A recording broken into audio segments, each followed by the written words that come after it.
Rini Perdianti atau yang akrab disapa Susrini mengungkapkan bahwa dirinya harus berpisah dengan Rayanza Malik Ahmad, putra dari pasangan selebritas Raffi Ahmad dan Nagita Slavina. Kabar perpisahan tersebut dibagikan Susrini melalui unggahan di Instagram story-nya. Masya Allah sayangnya Encus. Encus pamit dulu ya Rayanza, jangan nakal-nakal jadi anak yang soleh.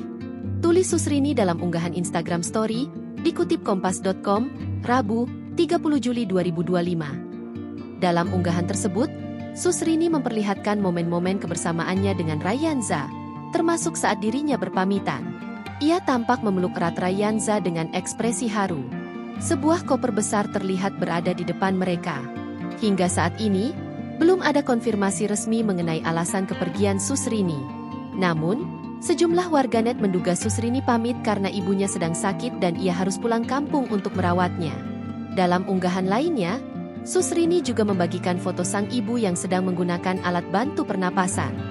Download Tribun X sekarang, menghadirkan lokal menjadi Indonesia.